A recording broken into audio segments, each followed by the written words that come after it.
Simbora estudar! Também guardamos pedras aqui. Luísa Romão. Vamos acompanhar agora esse livro de poemas da Luísa Romão, que tem a ver, tá? É uma releitura de Ilíada, de Homero.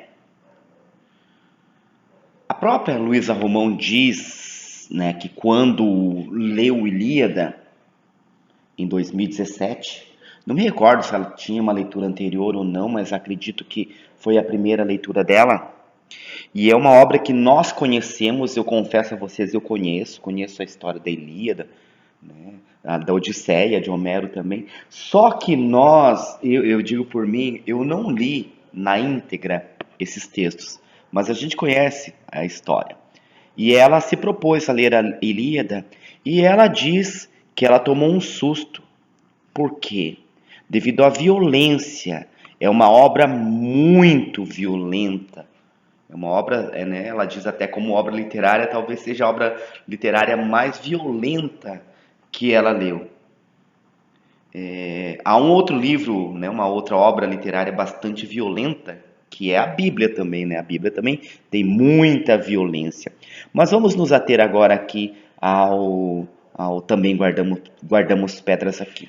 Também guardamos pedras aqui. Os poemas, ele traz nomes de personagens lá da Ilíada. E como se trata de uma literatura, né, bastante antiga e há certas divergências entre alguns personagens, né, o que diz a mitologia, o que alguém escreve, do que o que outra pessoa escreve. Tá? Mas nós vamos aqui tentar, e se necessário, falar sobre algumas delas. O primeiro poema, esse é um livro bastante curto, claro que não vou trabalhar todos os poemas, apesar do livro ser curto, não quero me alongar tanto aqui para, né, para vocês. Eu quero passar o básico para vocês conhecerem da obra.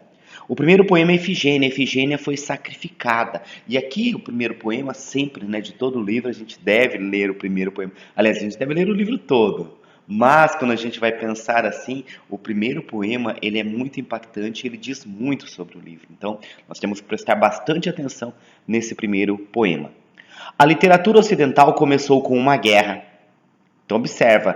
Por quê? Porque a Ilíada, né, tem essa Homero de ser o primeiro escritor da literatura ocidental. Quando nós vamos estudar a literatura ocidental, nós começamos ali por Homero. A literatura ocidental começou com uma guerra, não a neblina das grandes cidades. Faz tanto tempo que talvez ouço quase a literatura ocidental começou com um massacre. Isso você respira como quem veleja. O livro permanece aberto, vê. É a minha vez de contar a história. Então, a minha vez de contar a história. Agora, aqui é a Luísa que vai contar a história. Esse pacto só sobraram pedras e rios sobre o asfalto, esse nevoeiro. Agora chamam de santuário. O sêmen sobre os lábios seco. Né? O sêmen seco sobre os lábios. Não são os lábios que estão secos. O sêmen que está seco sobre os lábios.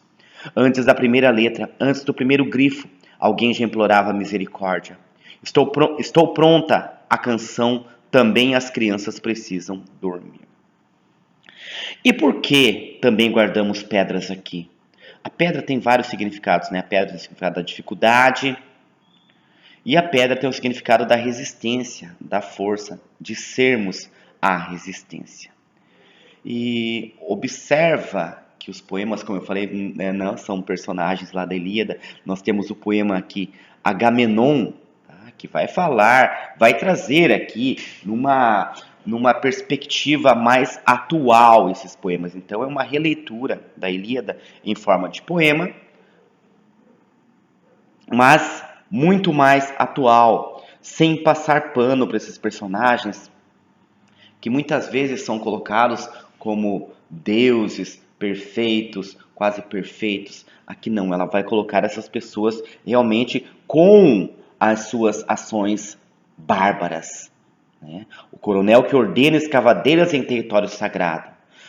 E vai fazer uma comparação entre Agamenon aqui e alguns personagens mais atuais, como Netanyahu, né, o primeiro-ministro de Israel, Donald Trump, presidente dos Estados Unidos, Napoleão, tá? Sua saliva é a mesma dos banqueiros. Desculpa alguma, nem mesmo as crianças enfileiradas na terra batida. Os recursos são finitos, mas quem se importa? Vencer a refrega uma vez por semana, nossa filha, sorte. Há sempre uma igreja para espiar os pecados, mesmo que milhares de mortos, mesmo que a fome, mesmo que sorte. Há sempre alguma que resiste nossa força precária, nossas velhas cantigas, você também está condenado. E aqui a gente vê já uma crítica aqui, né, que há sempre uma igreja para espiar os pecados. Então, como essas pessoas se agarram à religião, se dizem religiosas, né? Poderia ter colocado o nome aqui de alguém brasileiro também, né? Essas pessoas se dizem religiosas para, né, cometerem aí os seus crimes, aí as suas barbaridades. O próximo poema é Homero, que é o autor, né? Então, os gregos foram capazes de... Aí a gente tem ele como se fosse, né? Como se não pudesse falar ali. A gente pode ter algumas interpretações. Fosse muito pesado, tudo isso aqui, né? Por isso foi apagado. Fosse muito pesado, censurado no livro, não dá para colocar. Ou censurado mesmo, né? Não se pode falar. Milhares de troianos. Então fizeram, tá? Com milhares de troianos. Porém, no último canto de Ilíada, Aquiles devolve a Príamo o corpo de seu filho Heitor. Hoje, nesse momento aqui, no sul do mundo, aqui no Brasil, ainda não se tem notícia dos mais de 200 desaparecidos na ditadura militar. Um corpo é um atestado de barbárie. Até os gregos tinham piedade. E aqui nesse poema se faz uma comparação que por mais atroz que fosse, por mais que fosse bárbaro tudo aquilo, ó, no último canto de Ilíada, Aquiles devolve, né, o corpo, né, do Heitor. Então observa, eles matavam, mas eles devolviam o corpo. Aqui no Brasil, na ditadura militar, ainda não se tem notícia dos mais de 200 desaparecidos. Pessoas que desapareceram e nem o corpo, né? Quantas pessoas, né? Aqui mais de 200 e lembrando, claro, né? Quem viu o filme Ainda Estou Aqui, quem leu o livro Ainda Estou Aqui, né? Entre eles o Marcelo Paiva.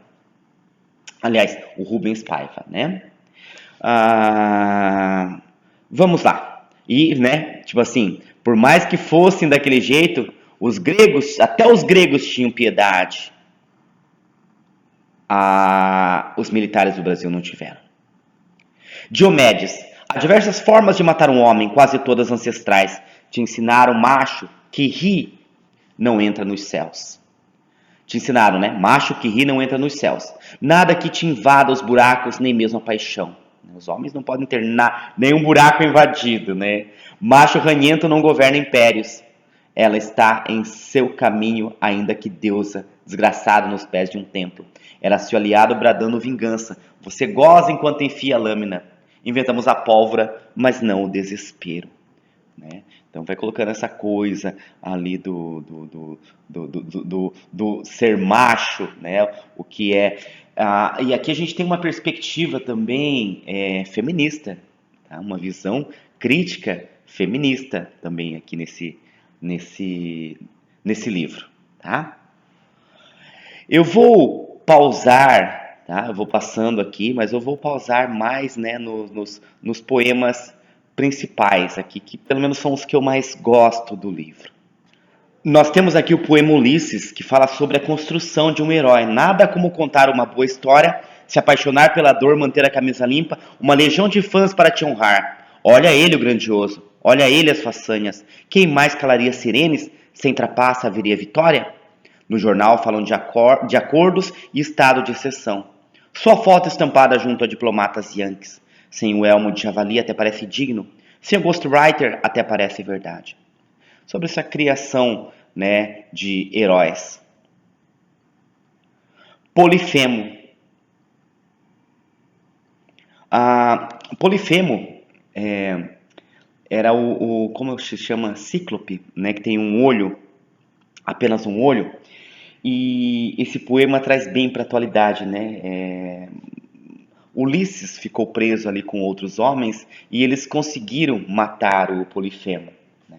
Ninguém te cegou, não. Não foi Ulisses. Aquela noite o policial não tinha identificação.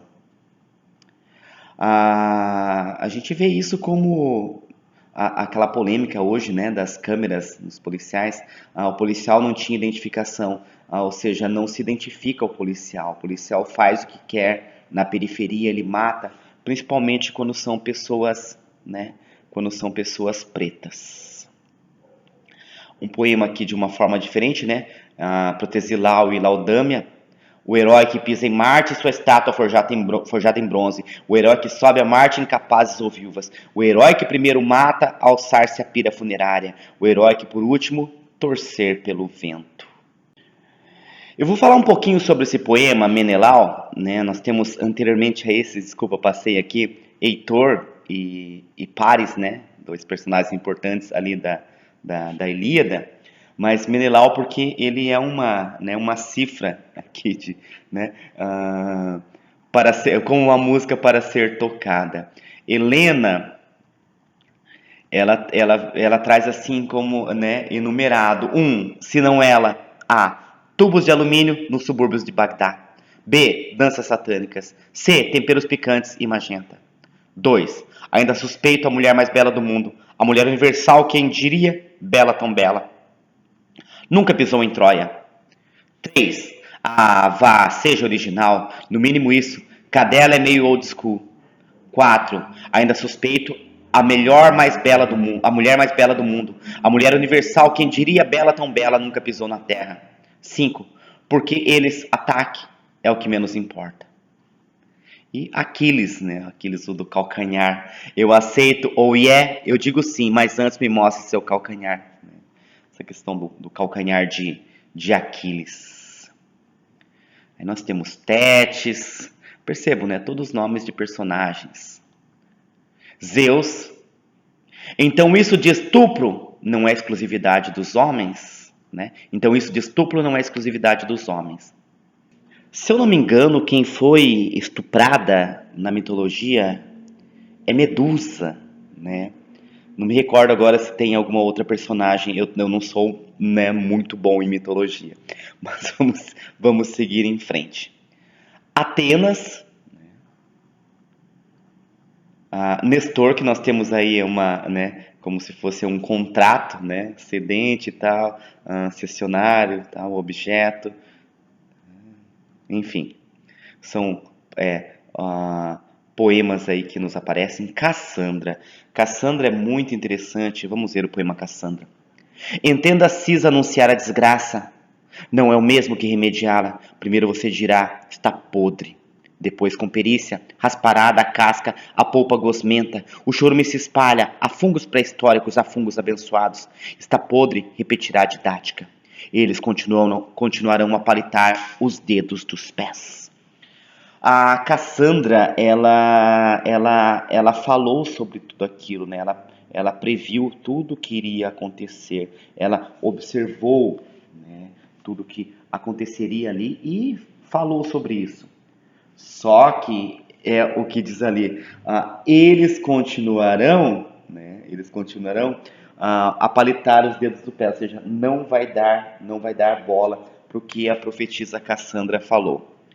Talvez você chore, talvez arranque do pubis ao queixo todos os pelos.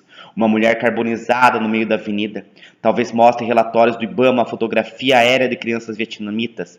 Fatos antes incontestáveis, fatos antes nevermore. Eles continuarão a palitar os dedos dos pés. Talvez te chamem de louca ou naive. São incontáveis as formas de rebaixar uma mulher. What? Você está falando grego. Está podre, seus seios em chama, ainda assim eles se lambuzarão. Por que, pessoal, esse final aqui? Porque Cassandra, né, como eles não acreditavam nas profecias dela, ela foi considerada, né, louca, né, e ela foi morta por isso, né, ela foi sacrificada por isso. Lembrando, inclusive, que Cassandra profetizou até para que eles não aceitassem ali o cavalo de Troia como presente, que aquele seria né, um mal muito grande para eles, mas eles não deram bola para Cassandra. A mulher, né, sendo tida aqui como foi feito com as mulheres por muito tempo, né, como bruxas, como então a não aceitar a opinião de uma mulher. Andrômaca. Não conheci Troia, ruínas a mais, ruínas a menos, também guardamos pedras aqui, do outro lado do oceano.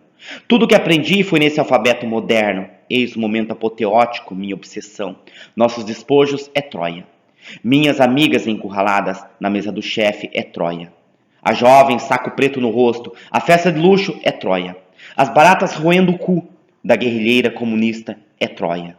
É Troia, meu companheiro baleado no rosto. É Troia, os corpos desovados no mangue. As lideranças perseguidas é Troia. As vítimas de feminicídio é Troia. Os milicos, os fascistas, os tiranos disparam todos contra Troia. A filosofia, o direito, o ocidente nascem da devastação de Troia. Agora você entende por que voltei? Não conheci Troia, mas a entrevejo esplêndida nas carícias clandestinas durante os bombardeios. E gás de pimenta nas barricadas, nas clínicas de aborto, nos abrigos, inusitados na desobediência. No canto, sim, no canto, eu não vou me entregar. Você grita, eu repito, através dos séculos, minha irmã. Não há poemas para ti. Não há nenhuma linha sobre Cibele, onde perdemos o tino quando virou espetáculo. Maldita literatura e seu panteão de vitórias. Me abrace forte, a explosão está próxima. Ela há de vir. A explosão está próxima, ela há de vir. E que venha. Esse poema é uma crítica, né, sobre a Troia. E ele tem alguns pontos aqui muito interessantes, né? A festa de luxo é Troia. As baratas roendo o cu da guerrilheira comunista é Troia. Isso aqui lembra, né, no período da ditadura militar, os militares, né, uma das formas de tortura era enfiar ratos nas vaginas das mulheres. E nós vimos, inclusive, alguém que foi, né, infelizmente, presidente do nosso país, rindo de situações como essa, né, achando que a tortura foi pouca ainda, né. E ela diz aqui, é Troia, meu companheiro baleado no rosto, é Troia, os corpos desovados no mangue, as lideranças perseguidas, é Troia. As vítimas de feminicídio, né, muda um pouquinho para as vítimas de feminicídio. Os milicos, né, os fascistas, os tiranos, disparam todos contra Troia. Então, como se nós fôssemos Troia. Tá? Que né, Troia foi devastada e nós fomos devastados também. Então, espero que você tenha pegado aí, né, a ideia principal deste livro, que eu gostei bastante. Tá? Se gostou do vídeo aí, deixa seu like, se inscreve no canal se não se inscreveu ainda, e eu espero que você realmente tenha gostado. Por hoje é isso e simbora estudar!